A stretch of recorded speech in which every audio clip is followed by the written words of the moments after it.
గత పాలకుల నిర్లక్ష్యపు పాలన ఫలితం బొమ్మల సత్రం మురికి కుంపటిలా మారింది.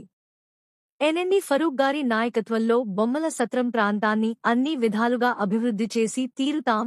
ఎన్ఎండి ఫిరోజ్ నంద్యాల పట్టణంలోని 32వ వార్డు బొమ్మల సత్రం ఫ్లైఓవర్ క్రింద కొద్దిపాటి వర్షానికే మురికినీరు రోడ్లపై ప్రవహిస్తూ ఇళ్లలోకి చేరిపోతుండటంతో ప్రజల ఇబ్బందులు పడుతున్నారని తెలుసుకుని 32వ వార్డు ఇన్ఛార్జ్ కొండ శ్రీనివాసులు యాదవ్ గారు నంద్యాల టీడీపీ జిల్లా ప్రధాన కార్యదర్శి ఎన్ఎండి ఫిరోజ్ గారికి విషయాన్ని తెలియజేయగా వెంటనే స్పందించిన ఎన్ఎండి ఫిరోజ్ గారు స్వయంగా పరిశీలించి అక్కడికక్కడే ఆర్బీ మరియు మున్సిపల్ అధికారుల దృష్టికి ఈ సమస్యను తీసుకువచ్చి పరిష్కార దిశగా చర్యలు తీసుకోవడం జరిగింది.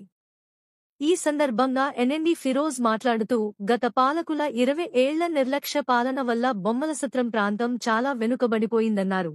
సరైన డ్రైనేజ్ వ్యవస్థ లేకపోవడంతో మురికి కుంపటిలా మారిపోయిందన్నారు.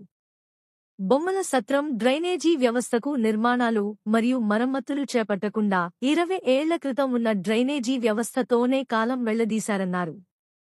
బొమ్మల సత్రంలో పెరుగుతున్న జనాభాకు తగ్గట్టు మురికి కాలువలు లేక, డ్రైనేజీ కల్వర్టులు లేక కొద్దిపాటి వర్షానికి మురికి నీరు ఇళ్లల్లోకి చేరిపోతుందని స్థానిక ప్రజల ఇబ్బందులను తెలుసుకుని ఈరోజు పరిశీలించి తక్షణమే సంబంధిత అధికారులు దృష్టికి సమస్యను తీసుకురావడం జరిగిందన్నారు. ఆంధ్రప్రదేశ్ రాష్ట్ర మంత్రివర్యులు నంద్యాల శాసనసభ్యులు ఎన్ఎండి ఫరూక్ గారి నాయకత్వంలో బొమ్మల సత్రం ప్రాంతాన్ని అన్ని విధాలుగా అభివృద్ధి చేసి తీరుతామని ఈ సందర్భంగా ఫిరోజ్ తెలిపారు.